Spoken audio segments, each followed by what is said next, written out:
Diversification investment का एक बहुत ही इंपॉर्टेंट एस्पेक्ट है और इससे इन्वेस्टमेंट में एक एसेट का रिस्क दूसरे एसेट से लिवरेज होने की संभावना रहती है। डाइवर्सिफिकेशन यदि अक्रॉस डिफरेंट स्टॉक सेक्टर्स और मार्केट कैप के साथ साथ ज्योग्राफिकल भी हो तो ये और भी बेहतर साबित हो सकता है। तो आज हम इन्वेस्टमेंट पोर्टफोलियो में इंटरनेशनल फंड्स की इंपॉर्टेंस को समझने की कोशिश करेंगे। नमस्कार, मैं हूं पंकज मटपाल और आप देख रहे हैं म्यूचुअल फंड की पाठशाला and investor education initiative of axis mutual fund.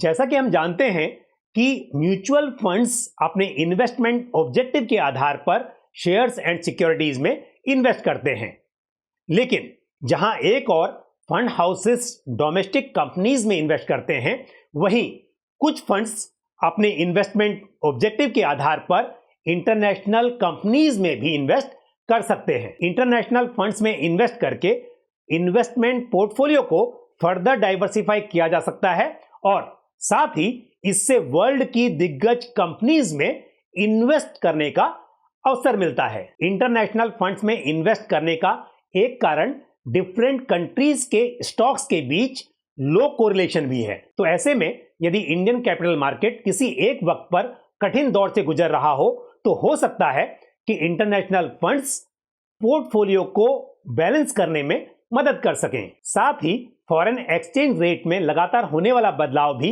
International investing का एक बेनिफिट माना जा सकता है।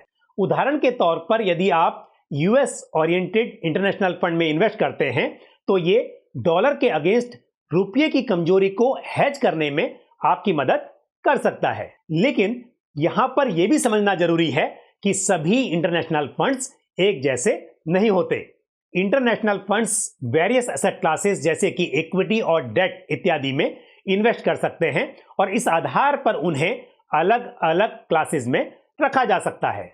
साथ ही कुछ international funds across the globe invest कर सकते हैं, तो कुछ फंड्स किसी एक पर्टिकुलर रीजन या कंट्री तक ही सीमित हो सकते हैं। इतना ही नहीं, कुछ इंटरनेशनल फंड्स वेल डाइवर्सिफाइड हो सकते हैं तो कुछ थीमेटिक या सेक्टोरल भी हो सकते हैं। कुछ रिस्क जो इन फंड से एसोसिएटेड हो सकते हैं वो हैं political events, macro economic factors, foreign exchange movement, global investment और policy changes for global investors. ये बहुत जरूरी है कि इन्वेस्टर्स जिन फंड्स में इन्वेस्ट करना चाहते हो उनका रिस्कोमीटर सही तरह से समझ लें। इन्वेस्टर्स अपने objective of investment and risk appetite के आधार पर अपने लिए एक या एक से अधिक इंटरनेशनल फंड चुन सकते हैं।